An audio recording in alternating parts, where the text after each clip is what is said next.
The following is a college course based on the textbooks Marketing and Marketing the Core, written by Karen Berkowitz Hartley and Rodelius, and published by McGraw-Hill Irwin Publishers.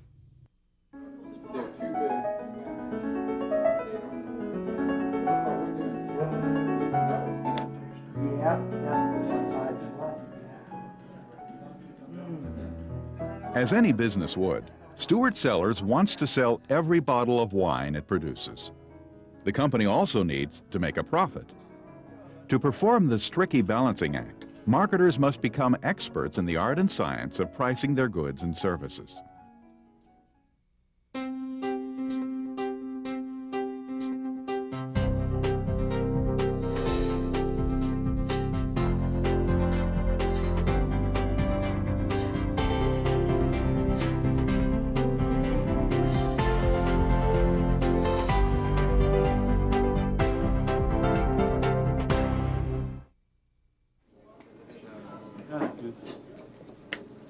Hello. How are you? Just that today. I'm good. I'm so excited to find that. Oh, it's on sale too. That's even better. Companies are in business to make a profit, and pricing their goods or services is an important factor in achieving this goal. For example, wine prices can fluctuate due to many different factors. Winemakers are under enormous pressure to find the right price for their products that will allow them to remain competitive and make a profit. Stewart Cellars is a family-owned boutique winery that fully understands the need for effective pricing decisions. Marshall Stewart bought property in Temecula, California, planted the first vines, and 3 years later yielded the winery's first vintage. Stewart Cellars produces only 12,500 cases of wine each year for a largely upscale target market. A lot of people were very apprehensive about planting higher quality red wine grapes in this area. They said that, and it's history now, but Callaway, they used to have a theme that white wine is all we make. So basically what my main goal was to check the soils and find out if we could actually do a red grape here in the valley that would produce premium Bordeaux varietals. The target market that Marshall envisions for his product is the upper end of wine connoisseurs, the people that can afford a premium product at a premium price. And in the wine community, so to speak, it's probably the top 10 to 15% of the wine purchasing public. The winemaking process starts when we harvest the grapes. We harvest at night, so the grapes we don't induce shock to the grapes. We pick, then we store them inside here where the temperature's always kept at 56 degrees. They're then fermented, depending on the variety, for whatever period of time. They're then crushed and then brought back inside until they reach the sugar level or the ripening stage that Marshall wants for each different variety. They're then pressed off outside at our press and then stored in tanks for a period of time. And then from tanks, they go into barrels and are aged anywhere from 9 to 24 months. In the case of our port, sometimes up to 4 years. We then bottle, and then they'll bottle age for another anywhere from a month or two to 15 to 16 months, depending on the variety. So the entire process from harvest, the soonest we have a wine available is about 14 months to as long as 6 years. But I mean, what was that fruity? The first one? The white there. Right here. Was it this that one? Yeah. Oh, okay. That's what I got a bottle of. Yeah. Managers consider several factors when making pricing decisions. For most customers, making a purchase isn't just about price. It's also about value, the perceived benefits of the product as they relate to the price. A company must understand the customer's perception of value. I think it's a fair assumption that the value is if it costs more, it's worth more. And I think that's in any type of industry with any type of product. Value is perceived mainly on price. I'll say that. Also based upon what people read in magazines. Trade publications have a great deal to do with what people perceive as a value wine. So for them, value is based upon what they've read in a trade publication or perhaps what friends have told them about when they go to their houses and they're drinking a wine and saying, oh, this is a great value. In the wine business, it's really the taste of the product that is the ultimate factor in whether it sells or it doesn't, or it's good or it isn't. And you can have a $20 bottle of wine or a $200 bottle of wine, and if the 20 tastes good, that's what you're going to buy. Winning awards, especially in the wine business, can also affect the customer's perception of value. So if someone gets a 95 by the Wine Spectator, then people want that wine. I mean, we'll have a wine for months, and then all of a sudden it'll get a rating in Wine Spectator, and it's like that same day it's sold out. So it's just, it really, really makes a difference.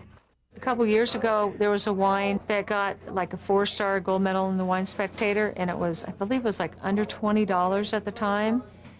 And once it got the medal, for one thing, they stopped selling it, our distributor. And then it came out about 6 weeks later at about 40% higher price.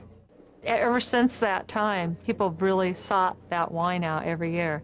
And the award was given like 4 years ago.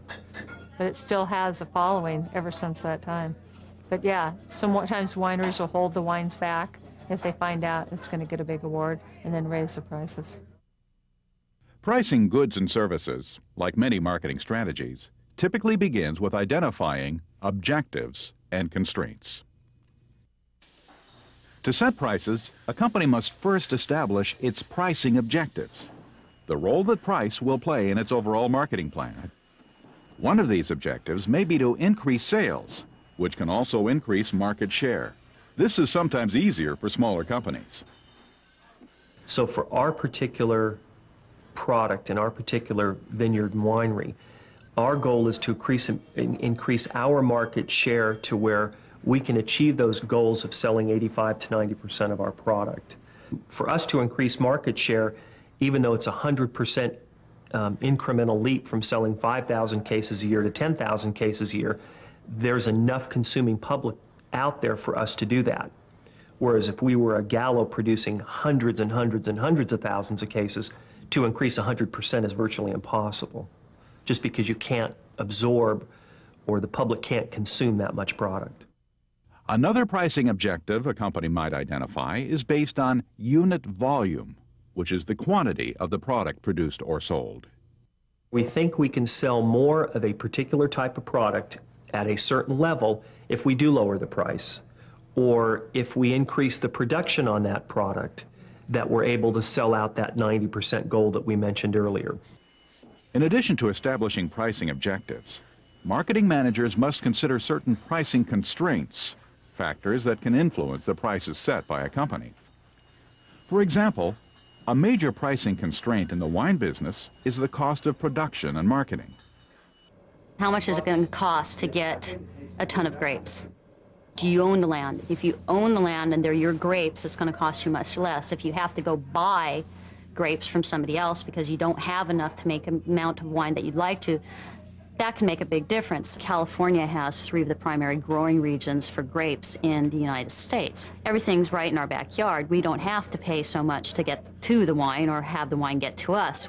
You have a lot of front-end costs. Vines last for 40 or 50 years. Once you buy all your equipment, your machinery, it's really yearly maintenance on it. So you have a lot of outlay up front.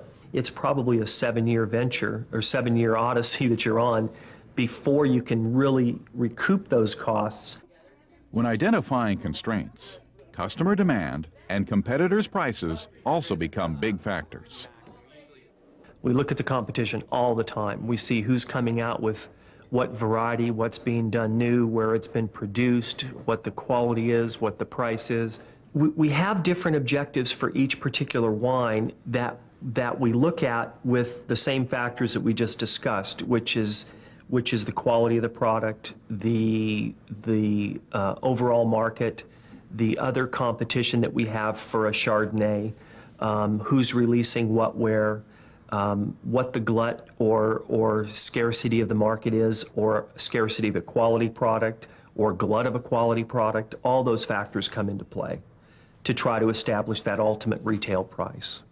We do look at the competition from fine winemakers if they make an exceptional Chardonnay like Chalk Hill, which is probably the premier Chardonnay producer in the state, if not the country or maybe even the world.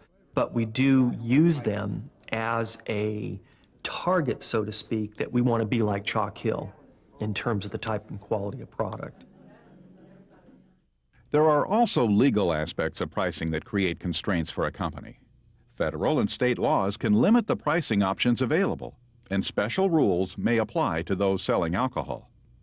California is a three-tier state, which means that it has to be imported by somebody, distributed by somebody, and then sold by somebody. So basically, a distributor or broker cannot sell to the general public. The general public has to purchase their wine either through a retail establishment or a restaurant establishment.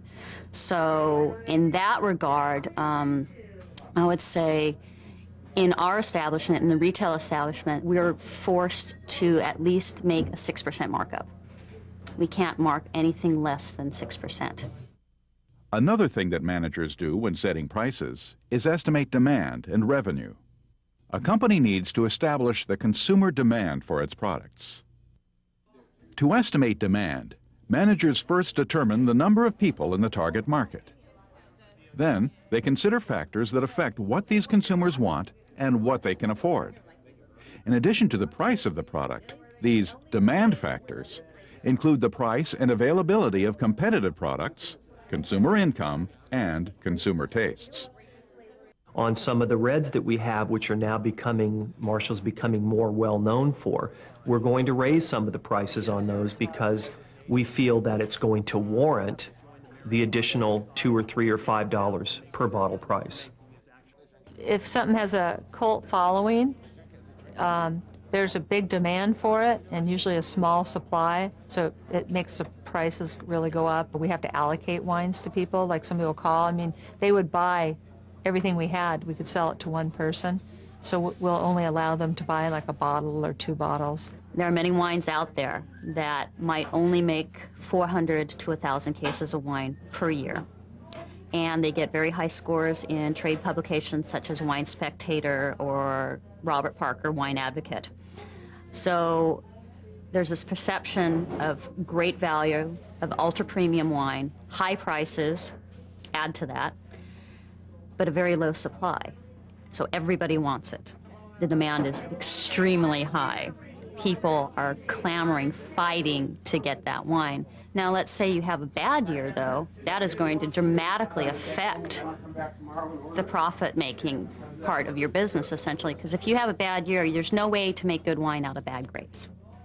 So you are basically at the whim of Mother Nature at that point. So I think that's probably the main controlling factor on supply is going to be the vintage. So, for example, if we have 50% of our product is Chardonnay, just for conversation purposes, but we're only able to sell 25% of that ultimate end product, then we will probably sell that off as bulk juice. Did we know that there was going to be a glut of Chardonnay 6 years ago or 8 years ago when the vineyard was planted? No. Now we do. So we've uprooted part of the Chardonnay, and now we're changing that for Pinot Noir. When the heyday of the dot-coms was going on and young people had money, they thought nothing of throwing down $100 for a bottle of wine. That has gone away. There's been a glut of the market, not only from overproduction in California, but the importers coming in trying to buy market share. That's been a factor. Those two are probably the major impacts that have hit the market in terms of the pricing and how it affects the vintners or the winemakers. How much disposable income does somebody have to spend on wine? What we're seeing right now, based on the strain on the economy, are people are starting to flock more towards what we would consider value wines, wines that do fall between the $5 to $10 range. And I'd say the economy really has a great impact on the demand side. Generally, when price decreases, quantity demanded increases. However, there are exceptions to this rule. And it goes both ways, actually. Sometimes winery will lower their price and their sales will go down. It seems opposite. In Japan, they couldn't sell enough Dom Pérignon, so they dropped the price. And lo and behold, sales plummeted. So they finally figured out they almost doubled the price and sales doubled. So that is a prime example of how pricing can really affect your sales. After estimating demand, marketing managers will be better equipped to estimate total revenue, which is all the money a company receives during a particular period of time from the sale of a good or service. Total revenue can be calculated by multiplying the price by the quantity sold. For example, if a company prices its wine at $10 a bottle and sells 10,000 bottles in a year, its total revenue for that year is $100,000. Along with estimating demand, the pricing process also requires managers to determine cost, volume, and profit relationships. A company needs to thoroughly understand costs when making any marketing decisions, especially pricing. For instance, total cost represents the total amount that a company spends when producing and marketing a product. It is the sum of fixed and variable costs. Fixed cost doesn't change with the volume of the product produced. This typically includes the cost of facilities, equipment, and land. Marshall bought approximately 40 acres here. The purchase price on that property was about $650,000. Marshall, being a grading contractor, brought his CAT equipment out here. We moved about 300,000 yards of earth. It's about $1 a yard to move earth. To plant a vineyard the way he has planted it here is about $18,000 an acre, which includes all your infrastructure, your irrigation, your vines, your trellis system, your head rails. So we're at about $1.4 million before we've had one grape. The rest of this particular structure, with the barrels, with the refrigeration system, with all the capital equipment we have outside, is probably another $650,000 to $700,000. So we're into it just hard cost, about $2 million for this particular 30 acres plus the facilities you see here. Well, fixed costs on a retail side or broker-distributor side mainly is going to be how your housing for the wine, essentially. What is your store cost to run? Rent, electricity, gas. Especially for us, we have a 4,000 square foot climate-controlled cellar, which is constantly 58 degrees and 70% humidity. That's a fixed cost every month that nobody else in any other business is going to have. As a broker / distributor, I'm going to have the fixed cost of a warehouse and of a delivery system, essentially, the freight cost to get the wine from my warehouse to you. As opposed to fixed cost, variable cost changes with the quantity of output or amount of product sold. This typically includes items such as direct labor and raw materials required for production, as well as maintenance services. Our generator broke down. That ended up costing about $13,000 because we had to buy a new engine and then have the engine put in and repaired and replaced. We had a tractor that the rear end went out. That was a $3,000 problem. The air conditioning system we had a problem with a while ago, which was about $7,500. The bottling line, we had a part fall off that fell inside one of the rotating arms. That's probably going to be a $25,000 expenditure. So those types of things you have to figure in, because if you end up with a, let's say your operation and maintenance you expect to be $40,000 to $50,000 a year, or $60,000 a year, and you budget 10%, and it goes to 100%. Well, that's a cost that you have to recoup, and you just can't wholesalely raise your prices by whatever to offset that. The machinery and equipment that you have no control over are probably the biggest variables in terms of cost that we have to account for. Another tool that managers use in making pricing decisions is break-even analysis, which examines the relationship between total revenue and total cost at different levels of output. This often includes determining a company's break-even point, the amount of goods or services that needs to be sold in order for the company to break even.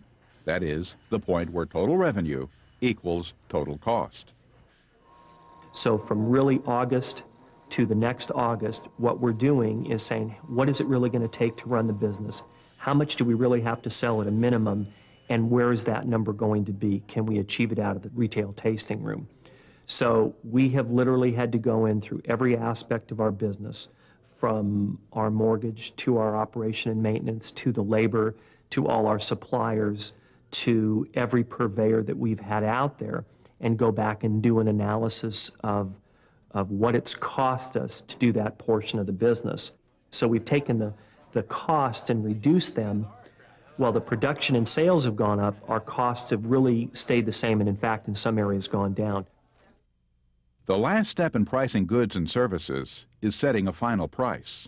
When setting a final price, companies need to find a starting point, an approximate price level. Managers can use several approaches to do this. Demand-oriented approaches focus on the factors affecting consumer demand. For example, using a penetration pricing approach, a company sets a relatively low price, hoping to capture market share. In contrast, a company using prestige pricing will set a relatively high price to attract the quality or status-conscious buyer. Some people will look for low price, the value, and they will realize, because of what they've read in trade publications or speaking with retailers or friends of theirs, that you can get a great wine at a low price. Wine is one of those items that you really can't say that price dictates quality. So they've heard or they've read about a particular wine from, let's say, Italy, that costs them maybe $5 essentially. And they've tasted it, they know it's great, and they're going into the store to buy that lower priced wine. However, you have another person who is convinced that nothing under $50 is good enough for them.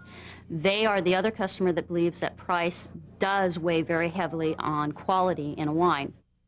When using a cost-oriented approach, a company focuses on the cost rather than demand in pricing. For example, a common method used to set prices for business products is cost-plus pricing. This involves taking the total unit cost of providing a product and adding a specific amount. Another approach companies use is standard markup pricing, which adds a built-in percentage to the cost of everything in a product class. In the larger wine producers, if they're going to produce a table variety and it's going to be 80,000 case production, they have built into their system that they need to get a certain return to make that economically work. And whether that's $20 a case or $40 a case, they have those internal costs down to the point where they have to get that product to market at a certain price. Especially in California, we are really a discount state when it comes to wine. We really cannot make that high of a markup. I will say that full markup for wine is actually 33 1/3%, which surprises a lot of people because they look at us as though, once again, we're a luxury item, that we're like jewelry or clothing or cars for that matter. There really isn't that great of a markup on wine, and the majority of wine is actually marked up much less than 33%. Some companies use competition-oriented pricing approaches that use competitive products as benchmarks. For example, an evaluation of competitors' prices will help a company decide whether to price above, at, or below the market. With the hundreds and hundreds of different varieties that are available and the prices that go along with those particular wines. So we use those ultimate retailers as a guideline. We'll go to the 4 or 5 largest retailers out there, look at a Chardonnay, for example, and see what the variety is in price for that particular product, and then compare our product to that and give us a guideline, so to speak, or a range, if you will, of where we think our product should be priced, and then just go from there. We have our fixed and variable costs that we have to take into consideration. So we have to decide, do we want to be lower than them, do we want to match them, or do we mind being a buck or two higher than they are, essentially. So that will help us determine our pricing. Another competition-oriented approach is loss leader pricing, which is used by many retailers. The product is sold below its normal price in order to bring customers to the store in hopes they will also buy other items with a higher markup. Now, let's say you want to attract more people to a particular wine, and we will do what is called a loss leader. We're just going to get you in the store to buy that particular wine and buy volume of that wine, essentially. And that's the great deal for you. Now, we're making a little bit of money, but basically we're breaking even on it most of the time because it's just barely covering our costs of bringing it in and maintaining it. After establishing an approximate price level, a company has to set a list price for its products. That is, the quoted selling price before any special adjustments or reductions are made to it. In doing this, the seller must decide between a one-price policy meaning one price for all buyers with no variations, or a flexible price policy, which means that prices will be reduced or increased depending on changes in demand, cost, and the competition. Companies sometimes deduct a variety of discounts and allowances from the list price to reward buyers and also to gain services from them such as preferred shelf space, promotion, and quicker payments. They are reductions in return for a favorable activity from the buyer to the seller. Sometimes it will be absorbed by the distributor or broker, and sometimes it will be absorbed by the winery, and sometimes it will be absorbed by all three. It really depends. Many times there's a volume discount on buying wine from a broker, distributor, or winery. So let's say case one costs you $245. But if you buy 3 cases, they'll go ahead and take 10% off. Buy 10 cases, they'll take 15% off. Sometimes we'll offer a discount if our distributor is running a special on something, and then we'll pass it along to the consumer, and then maybe we'll even go a little bit lower so we can have it like an advertised special and just go like 6% over cost, and then the price looks really good. For most companies, setting prices is both an art and a science.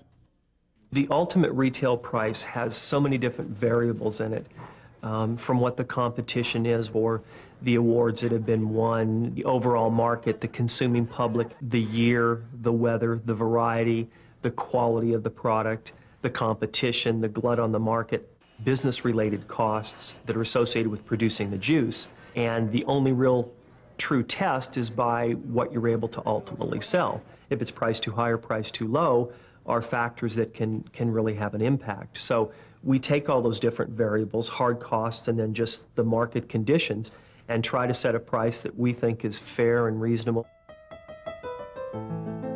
By having a thorough understanding of its goals and business objectives, its target market, and the different considerations and approaches in setting prices, Stewart Cellars has found the right formula for success and profit.